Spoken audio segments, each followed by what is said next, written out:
Природа не делает селфи. Ей все равно, какая у вас машина. Она равнодушна к деньгам. Она не спорит о политике. И не ждет вашего одобрения. Она просто есть.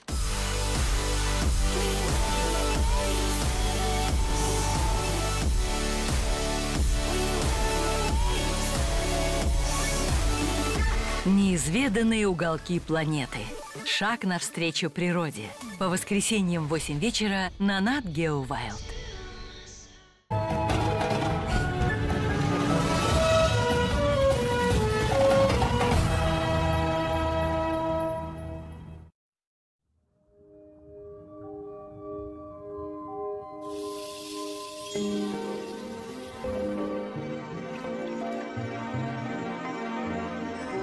Frogs have managed to navigate life on Earth for more than 250 million years.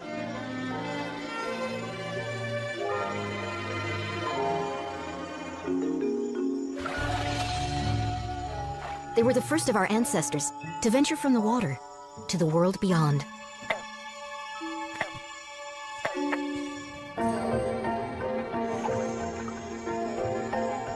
But their fish-like beginnings haven't hindered their progress on Earth. They've evolved into an explosion of species, each one unique. These diminutive time travelers survived the dinosaurs, asteroids, and ice ages, adapting in ways that boggle the mind. Some are masters of camouflage, while others avoid predators by carrying poisons in their skin. Their survival tactics have splintered them into thousands of species, scattered on almost every corner of the Earth. Whether salamander, frog, or toad, amphibians are some of the most diverse and far-flung animals on the planet. But they're disappearing, and experts are worried. Frogs are considered bellwethers for the environment. Their double life makes them unique. It's through their skin that they breathe and drink. Because their skin is so permeable, they're especially sensitive to changes in the environment. Today, more than a third of amphibians are in decline. From Australia to South America, frogs are disappearing. Why are species that have survived for eons suddenly collapsing? Scientists are searching for clues before the next species slips away. Frogs can be secretive. To find answers, one must probe the shadows.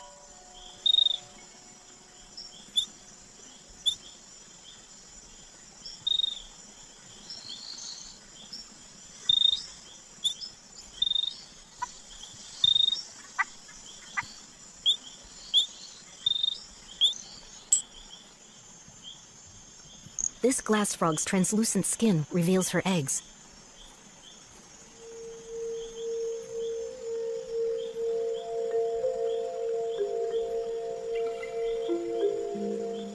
Coupling can be a dangerous proposition. Frogs and their offspring are key players in the food chain.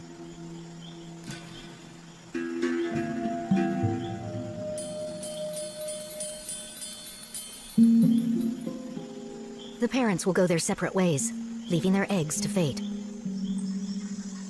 On a nearby leaf, another frog looks similar, but his species has a different tactic. This father will stand watch over his young until they hatch.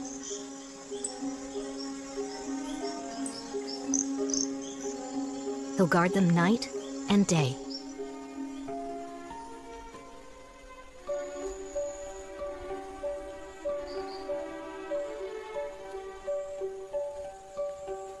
The extraordinary life history of amphibians has played out like this for millions of years, but conditions are rapidly changing, whether deep in the rainforest or on a sandy outcrop at the ocean's edge.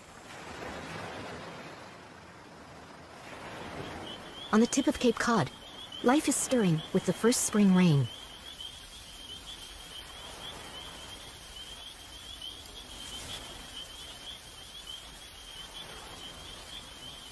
spade-foot toads sprout like strange flowers from the sand. They'll make their way to vernal pools to lay their eggs. If toads can't get to their breeding ponds, the population will gradually vanish. In the northeast, spade-foot toads are being edged out by humans. Here at the Cape Cod National Seashore, the land is protected, but the roads can still take a toll. Amphibians all over the world face a deadly collision course when their habitat is carved up. If a female is full of eggs, the next generation is lost as well. Cape Cod National Seashore has begun to take precautions on warm, rainy nights.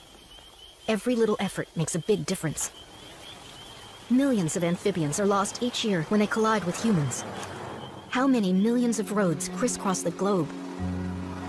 Human population has doubled in the last 50 years. Amphibians are getting hit from almost every front. These super survivors can't evolve quickly enough to keep up with the changes. We've stirred up the perfect storm for frogs. Add a mysterious disease to the mix, and the situation becomes critical. We're now losing frogs even in the most pristine corners of the Earth. In Yosemite National Park, the mountain yellow-legged frog has maintained a foothold for millions of years. They've survived ice ages and glaciers. Even their tadpoles are tough enough to weather multiple winters until metamorphosis. But today, they're in trouble. And experts have been struggling to figure out why. Dr. Roland Knapp was one of the first to identify one of the causes. Historically, there were lots of frogs here. Records suggest that walking along the lake shore, you would just see frog after frog plopping into the water. And now you can walk the entire lake shore and not see a single frog. In the beginning of the 1900s, to create recreational fisheries, people began moving non-native trout into many of these naturally fishless lakes.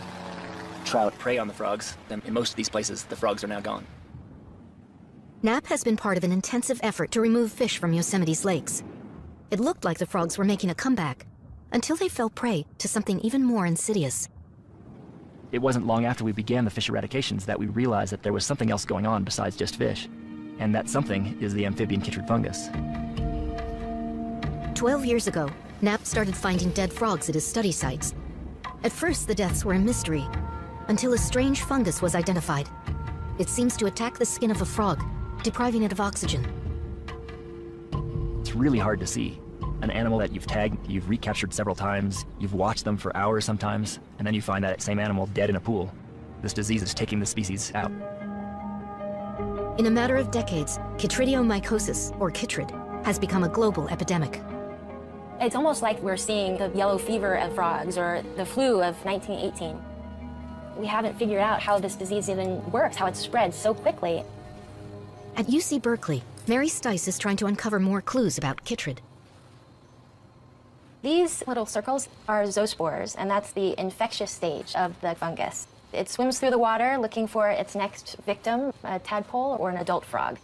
The most puzzling thing about this disease is that we have no idea where it's from. It's found in preserved specimens from the 1930s in Africa, from the 70s here in California, but it looks like it's a new disease moving into populations. Up in Yosemite, where I do my field work, it's looking pretty bleak. I am really worried. We know that the fungus needs water to survive. It also needs a host. But we don't know how it moves, or how to contain it once it arrives. Unlike the fish, where we actually had some control over those fish populations and we could remove them from selected lakes, we don't have that ability with the amphibian chytrid fungus. All we can do right now, for the most part, is watch it do its thing. This is a frog that has incredible staying power. They're incredibly well adapted to this harsh environment. And now, on our watch, they're disappearing. The team is rushing to collect as much data as they can, but chytrid is a puzzling enemy. While some species appear to be resistant, others are being devastated. The mountain yellow-legged frog is losing ground fast. All right, 57. The fungus that causes chytrid, known as BD, can extinguish a population in a matter of months. It seems to thrive at high altitudes, where it's cool and moist, but no one knows how it travels or how to stop it. The disease is sweeping through the Sierras. It's well established in Mexico, and it's been moving through Central and South America, devastating amphibians. Central and South America harbored 50% of the world's amphibian species. This was the place with the greatest amount. And now we've potentially lost a huge portion of that. In Costa Rica, Dr. Karen Lips was one of the first to witness a mysterious die-off of frogs. One day I was walking down the stream and I found a dead frog. And, I was a little concerned, but over the next couple weeks I found a couple more. I went back the next year and they were gone. The frogs had disappeared. Essentially the same story played out a couple years later across the border in Panama. While Lips was witnessing die-offs in Central America, a similar story played out in Australia. By the time chytrid was identified, amphibian populations had already crashed throughout the world.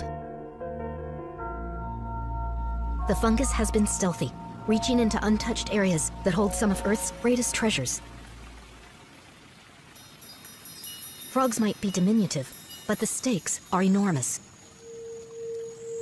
Medical science has begun to realize that frogs are little gold mines. To ward off infection, most frogs secrete chemicals from their skin. They can actually be poisonous. These bright colors are a frog's warning to predators that they could be a dangerous meal. The compounds on frog's skin have turned medical science around. An extract from the skin of this little frog blocks pain more effectively than morphine, and it's not addictive. The properties of frog skin are being explored for everything from treating infections to preventing HIV.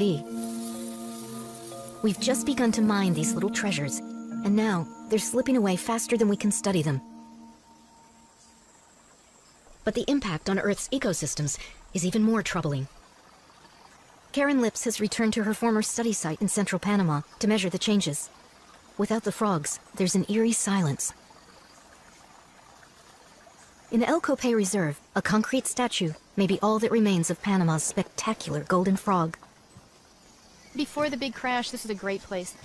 I think our total list here was something like 64 species of amphibians.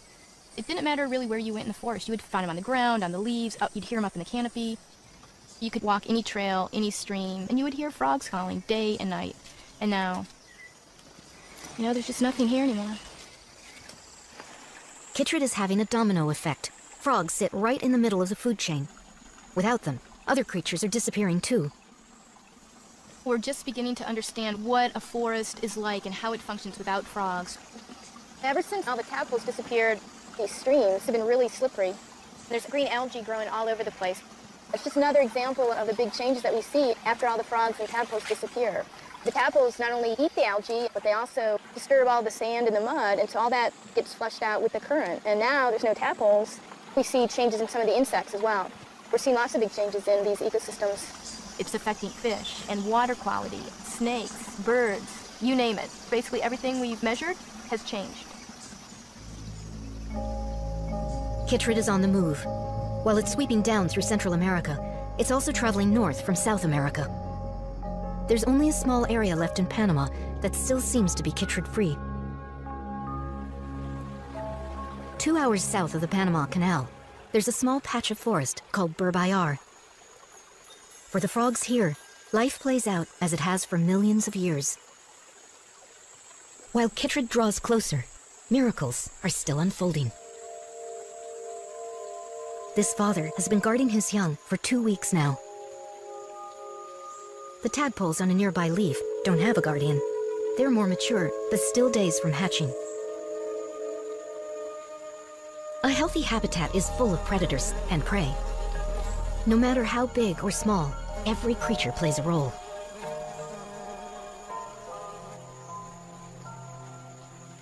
The forest holds thousands of insect species. Some can destroy an egg clutch in a matter of hours.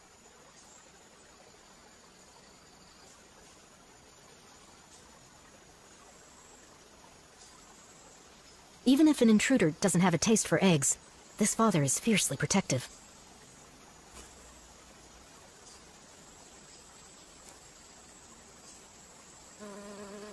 Though the other species doesn't guard its young, it's developed another defense.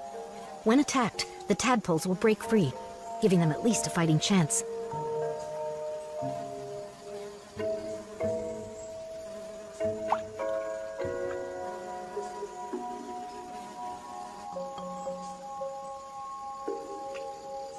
Here in the stream, the tadpoles will spend most of their time feeding on algae and small plants. A fantastic array of survival tactics has allowed frogs to brave the millennia. But chytrid is a predator like none other, and it's moving in fast. The clock is ticking. And that's really what it's felt like more than anything since that first frog in '92 is the rush. The rush to get out, to do as much as you can before another site goes. Lips and her students have established a new study site here at Permian. They're hoping that chytrid and the BD that causes it haven't arrived yet. We're here to try and get more data to figure out what is happening. How does this thing get around? Can we stop it? The forest appears to be healthy, with frogs and insects and snakes. But for how much longer will it remain intact? We're running out of places where frogs are healthy. We estimate within 10 years, all of Panama will be gone. We're talking upland areas, but as fast as you move, it's continuing its passage. I got frog. As soon as we catch a frog, we take its body temperature because there's a debate about climate change and how it's affecting frogs, 33.5. Next, we're going to swab it, and we'll send this sample off to a lab, and they'll tell us whether or not this frog is infected with BD. All right, so we're just going to take this little Q-tip, swab the frog. We do his belly, we do his feet. If there's any BD, it'll pick it up, and we send this off to the lab, and the lab will tell us if BD is on this frog. All right, I'll let you go, buddy. We think this site is still clean. Look at that. That's Rhinobothrium bophilis. They're really rare. That's a big one. They're a frog eater. He's out foraging, you can see him tongue flicking. Once chytrid arrives, this snake may well disappear along with the frogs. Based on what Lips finds here, they might take emergency measures. If we have to, we will put some frogs into captivity as a safeguard against the eventual arrival of the fungus. This is exactly what took place in central Panama 3 years ago. With chytrid fast approaching, biologists evacuated frogs from the surrounding forest. These refugees are so close, and yet so far from their cloud forest. At the foot of the mountains sits a humble building that's serving as an ark. The El Valle Amphibian Conservation Center is an international project launched by the Houston Zoo. EVAC shelters 58 species of frogs, some of the rarest on Earth. This beautiful golden frog is unique to Panama. It lacks eardrums and communicates by waving its arms. They're considered good luck by Panamanians, but because of chytrid, they may be gone from the wild. Edgardo Griffith runs the center with his wife, Heidi Ross. They have to try to replicate the cloud forest. Light, temperature, humidity, everything has to be right. And feeding so many mouths is a never-ending challenge. When? We just rinse them off just because the worms might have chytrid on them. We try not to put anything like dirt without disinfecting before we put it inside the building. Everything entering EVAC has to be chytrid-free. Every person, every worm, every rock and plant.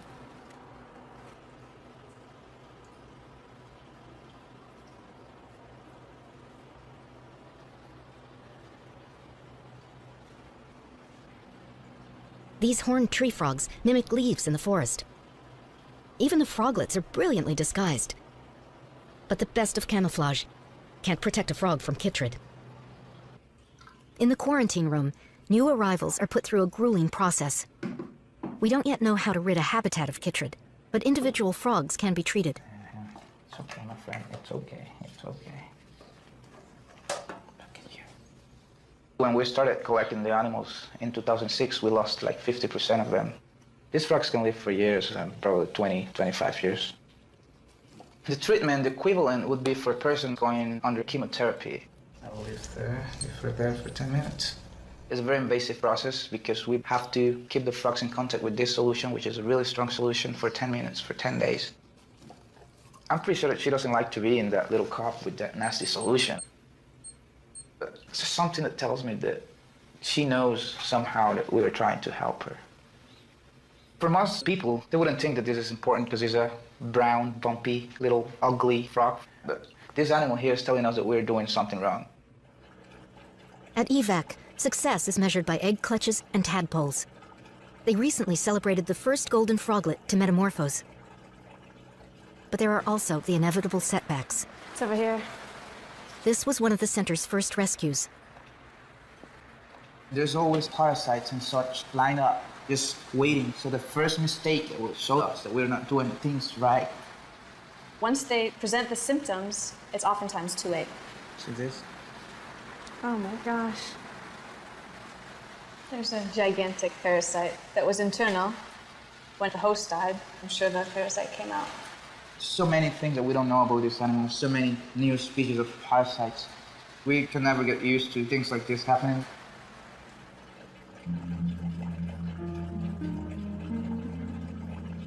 The ultimate goal is to return these frogs to the wild someday. Scientists are working to find ways to control chytrid in the environment, but for now, it's still a distant dream. And things in El Valle are changing quickly. Housing developments might be rewriting the future for Panama's frogs. They're developing this area. Last year I came this way and I got lost. There's so many new roads here that I didn't even know where I was going anymore. Less than a year ago, there was only one road.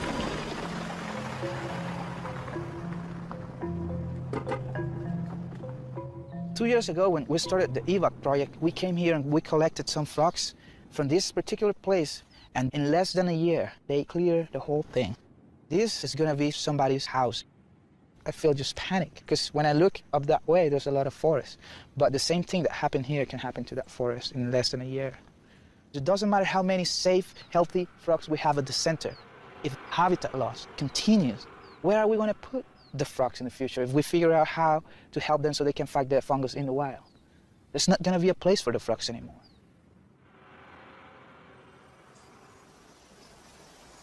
There is hope that a few individual frogs might be resistant to chytrid, but runoff from the development is making the stream unhealthy for frogs. I will never give up. I will still come every time when I have the opportunity, because there's always a possibility for us to find frogs. That's one of the things that, every morning you think about.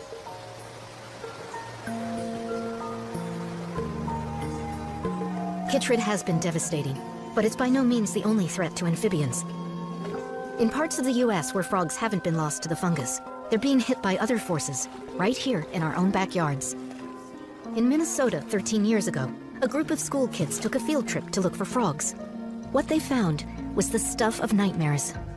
They found frogs with extra limbs, missing limbs, deformities that seemed to defy nature. Similar reports began to surface from around the country, sounding an alarm. At Yale University, Dr. David Skelly and his students have been collecting deformed frogs for the past 8 years. Their findings have disturbing implications for frogs and humans alike. Scientists have discovered that a kind of parasite can cause multiple limbs. But Skelly is concerned about other deformities that have yet to be explained. This is a leopard frog, and this is what happens when they're infected with a parasite called Riboroia. This is one of the causes for limb deformities in the natural world. While the animals with the extra legs get a lot of attention, this is the animal that really concerns me. This is a leopard frog metamorph as well, and it's got only one hind limb. This is the animal's tail here. What makes these animals so significant is we really don't know what causes these kinds of deformities. The parasite is not found where this frog was collected, so that can't be what's going on here. It's got to be something else, and we don't know what it is. Skelly has been looking for answers in some unlikely places. Here in suburban Connecticut, he's finding that life might not be as sheltered as folks once thought. The average resident might be hastening the demise of frogs while they undermine their own health. We started sampling this pond a few years ago, and we're finding reproductive deformities in the frogs. But there's another one. In suburban ponds like this, we're finding that about 21% of all the frogs have deformities. That is, male frogs are growing eggs inside their testes. And that is not normal at all. The duckweed that's choking this pond is probably caused by chemicals like fertilizers. But Skelly is also concerned about compounds that are less conspicuous. I think a lot of people don't realize that when they use chemicals or if they flush medications down their toilet, that it could end up passing right out of the house, right through a septic field, and right into a pond. It's just not something people thought about. And to be fair, it's not something that scientists and regulators and policymakers have thought about very much either. All of that water collects in these basins, things like medications. There are a huge range of drugs that people take, and many of them leave our bodies intact. We're starting with the most obvious candidate, birth control pills. We know in the laboratory that synthetic estrogen can cause these kinds of problems. Now we just need to figure out if that is what's going on in places like this. Skelly's alarm is shared by Dr. Tyrone Hayes at UC Berkeley. If an entire class of animals that's been around for millions and millions of years is rapidly declining and potentially going extinct, we really need to think about what we've done and if our advances will eventually harm us all. I really like the science. I like solving the puzzle. I like the CSI. I also like frogs, and so I also feel a real drive to help understand how pesticides and other chemicals are affecting amphibian populations. Hayes and his students have been looking for clues in the Salinas Valley. 50% of the U.S.'s agricultural products come out of California. It's something like 85% of the country's lettuce comes out of Salinas, 90% of the almonds. It's called the salad bowl of America. California uses more pesticides than any other state. The second biggest is Florida. Things like chlorpicrin is used out here on the strawberries. Chlorpicrin is a nerve gas. These are guys who are applying it, they're out there picking it.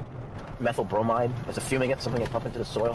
What are some of the other big ones, you guys? Diazonol. Some atrazine. This will all end up in the river that we're working in here.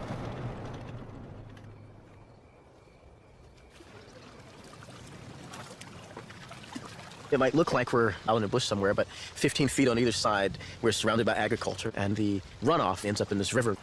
All of the algae is a result of all the nutrients, because a lot of fertilizers are used in agriculture, and once those fertilizers get into the water, you get these blooms of algae. I wouldn't say it's a sign of a healthy river. This is a site where we typically find compromised immune systems, tadpoles that aren't able to fight off disease. Our data so far suggests that the mixture of pesticides causes an increase in stress hormones, and those stress hormones cause immunosuppression, which leads to the inability to respond to any kind of disease pathogen. While investigating chemical runoff, Hayes stumbled on another culprit. We started going to Salinas River looking for the native red-legged frog, and it turns out that it has been completely replaced on the river by bullfrogs. This invasive bullfrog itself is one of the causes for decline in many of these areas. And so we're studying them in areas where they're not doing well to try to understand what may be driving some of the native species to extinction. Entrepreneurs transported bullfrogs from the East Coast, hoping to farm them for food. Instead, they unleashed a carnivore that has decimated California's native frogs. It seems that even the tough bullfrog isn't doing so well with the toxins in this water. Back at Berkeley, Hayes is studying another non-native. African clawed frogs were once used in human pregnancy tests, but when they became obsolete, many were discarded. These were collected from streams around California. We're removing an invasive frog, and we're studying them to try to understand declining amphibians. Hayes is testing the effects of chemicals like atrazine, a common herbicide. We have a whole family of animals where we've eliminated the female chromosome. Specimen 01. These animals that we know are genetic males have been exposed to atrazine for their entire life. And many of these genetic males now are turning into females. You can see he's got eggs that kind of look like they're in a sack. These are actually yolked eggs ready to be laid. What's happening is you're skewing sex ratios. You can get genetic bottlenecking, which can cause crashes. And quite frankly, if you're a genetic male, it'd be nice if you developed as a genetic male, and now we have a chemical very common in the environment that's effectively sex-reversing animals. I'm going to show you something pretty amazing, scientifically speaking.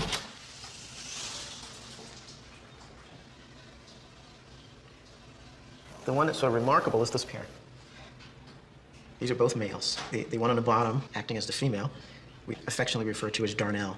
He's a genetic male that not only acts like a female, he lays eggs like a female. She has been exposed to atrazine all of her life. I don't even really know how to reference it. This is Darnell's third clutch. So Darnell has sons and daughters that we've grown up. You can see eggs in the bottom. This is actually her second clutch for today. She has been copulating for getting close to 24 hours now. This is probably one of the most remarkable things I've seen in my work. But I personally have mixed emotions. I'm very excited about the science and trying to understand the mechanism. But on the other hand, I am worried. This is the most common contaminant in ground and surface water and drinking water. And the level of atrazine that it took to make this male turn into a female is 3 times less than what's allowed in our drinking water.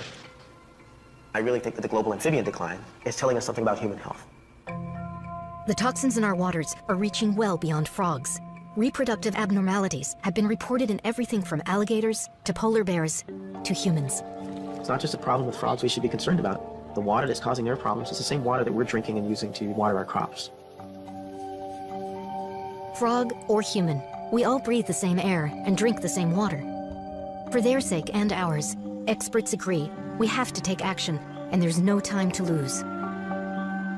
Australia has been hard hit by the deadly fungus chytrid. 7 species have been lost, and more are on a fast track to extinction. Now, add climate change to the mix. Australia is experiencing its worst drought on record, and amphibians are feeling it. In the south, a population of burrowlang frogs was evacuated when a river dried up. Jerry Marantelli has been breeding the frogs to hedge against climate change. We have some good eggs here, Erica. These are fresh, but they're good. Some new ones. Just outside of Melbourne, Marantelli and his wife Erica have created an unusual ark. We couldn't afford buildings when we started, and we thought, what do we do? We bought shipping containers. Shipping containers like this are waterproof and insulated, and we can convert them into a perfectly useful lab for these frogs, installing irrigation systems, all the things that the frogs need, but they're a fraction of the price. And to top it off, they're portable, so we can ship them anywhere in the world where frogs need help. Here at the Ark are Australia's most endangered frogs, the burrowlang frog, the spotted tree frog, and the extraordinary corroboree. Its name is an Aboriginal word for celebration or gathering, where the elders often wear black and yellow paint. Corroborees used to be plentiful, but chytrid has pushed them to the edge. The Marantellis are vehement about returning frogs to the wild.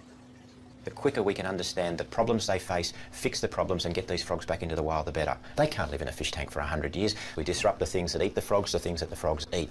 They are part of an ecosystem, and this tank is not an ecosystem. These little frogs are headed back to their stream. The drought has finally broken, at least for now. These are burrowlang frogs from Burrawee Creek. With climate change, Burrawee Creek dried up in the last drought. So we had to bring them into captivity and breed them. And these are all the young ones that we're taking back to Burrawee Creek. And we've got a little bit over 500 frogs to go back. He'll be back to Burrawee Creek tomorrow. Are you excited? Look at that. You look excited. With the burrowlang frog, climate change, warming conditions and the prolonged drought, all of that sort of came together and made the stream stop flowing. The fact that those habitats are changing right now means something's going wrong, and that means we've got to do something about helping the little guys.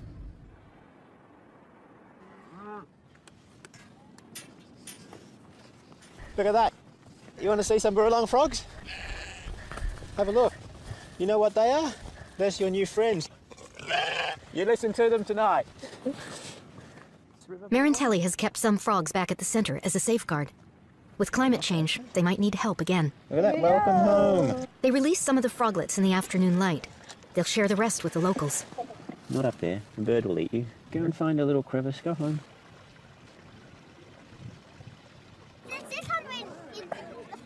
Oh, look at this fat one. Next one down here. I love it when kids are looking at frogs. There, that's a huge fat one. That's what we do. We feed them lots and lots and lots of crickets, more crickets than you've ever seen in your life. If they're not interested, then the project falls apart in 50 years. Put the lid down. It's really important to make sure the community's on board, particularly when the community lives amongst the frog. Tip everything up and tip them out. They're out there watching the habitat, and they'll look after those creeks now that the burrowlang frogs are back.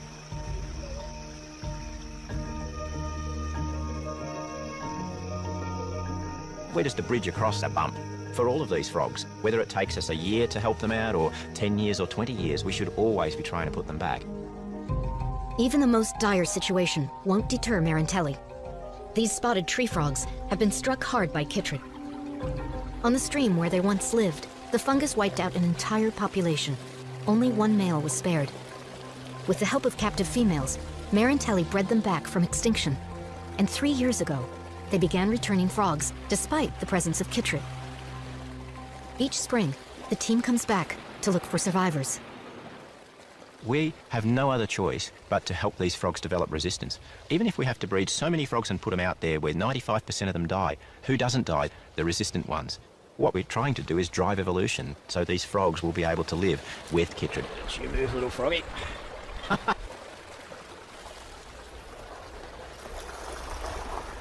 You catch it? Yep. That's one of our babies. This is where they were wiped out by the chytrid fungus. We've just brought a frog back from extinction. You can't do much better than that. They grew up in our lab, we've put them back, and we've been able to find them even 2 and 3 years after we've let them go. To find them surviving with the chytrid fungus shows us that we can put frogs back, they can live here with the fungus, and it gives us some real hope. It looks like the frog might be winning this round. But with pressures coming from so many directions, stemming the crisis means attacking it on every front, whether it's chytrid or habitat loss. Here in the heart of Georgia, the Atlanta Botanical Gardens used to focus only on plants. 12 years ago, they decided to give amphibians some much-needed help. Today, they house over 30 species, many of them rescued from Panama when chytrid swept through. But these days, some of Georgia's very own frogs are in trouble. The gopher frog has lost almost all of its habitat. To bring it back from the edge, the Gardens is part of a Head Start program. They're raising froglets. Now that they're past their most vulnerable stage, these little guys are about to hit the road. They were raised from eggs by Robert Hill, and now they're going back to the wild. The gopher frog is right here in our own backyard. That doesn't take millions and millions of dollars. They just need a helping hand. John Jensen, with the Department of Natural Resources, knows that returning these frogs is not as simple as it might sound. The gopher frog has lost 97% of its habitat. When you have 3% of this habitat remaining and all these animals that depend on it, it's obvious why they're disappearing. The gopher tortoise also lives here. Remarkably, the frogs share the tortoise's burrows, which can reach 10 feet deep. Gopher frogs depend not only on the wetland, but the surrounding forest. Thanks to the Nature Conservancy, they now have nearly 2,000 acres of protected habitat. Now it's up to the frogs. When you spend a lot of time raising these little guys up from little tiny black dots in a jelly, it's kind of like sending your kid off to school for the first day. This is what conservation is all about. It's not just keeping it alive in a zoo. It's breeding it and being able to put it back where it belongs.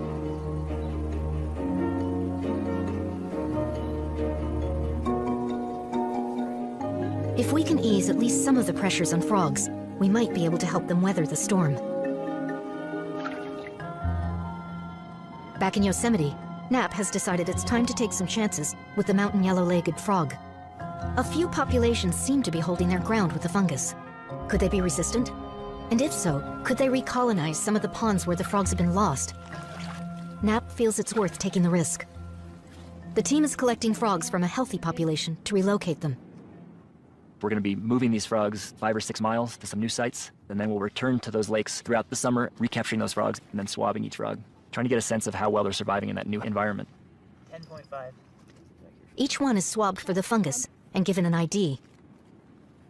We insert this little tag. It's the same tag that some people put in their pets. It essentially gives each frog a unique identification number, and that allows us to identify individuals through time. It is a little nerve-wracking to move these frogs because chances are good in the next 2 or 3 years following their move to a new lake, they're all going to disappear. In the worst-case scenario, you're sacrificing those individuals to learn something that might benefit the species as a whole and amphibians around the world as a whole. But it's pretty hard to sacrifice those individuals. They're not just a number. The frogs will be airlifted to the relocation site to avoid the stress of a 5-hour hike in a backpack.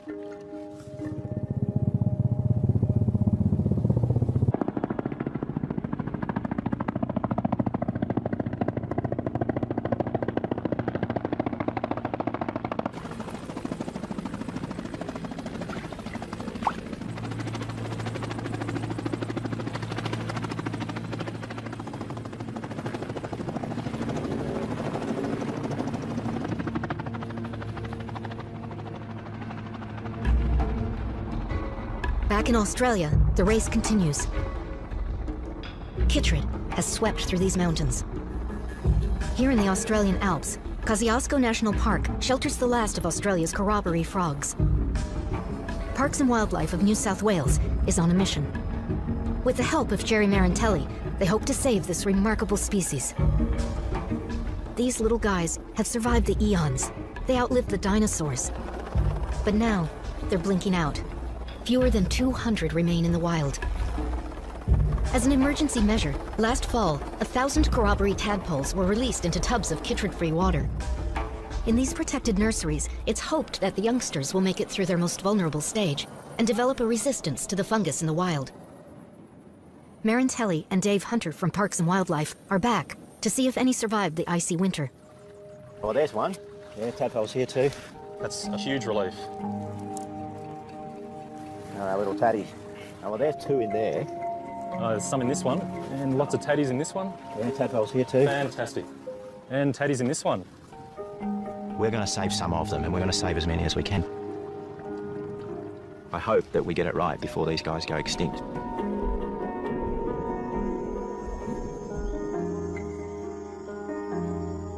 We have to do something about fixing this problem. If we don't do that as humans, then there's something wrong with all of us. Everybody has to act locally to do something about it. If we don't act now, there might not be time to turn it around.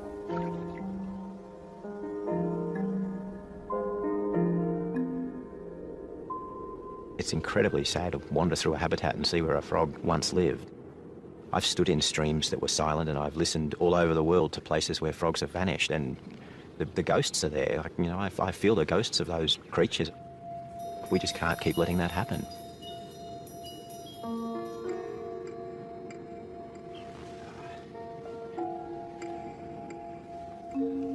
It's amazing. There used to be as many as 100 of these to every square metre. I really hope one day I can bring my kids back here and find 100 to a square metre once again. But it's not looking too good for this guy at the moment.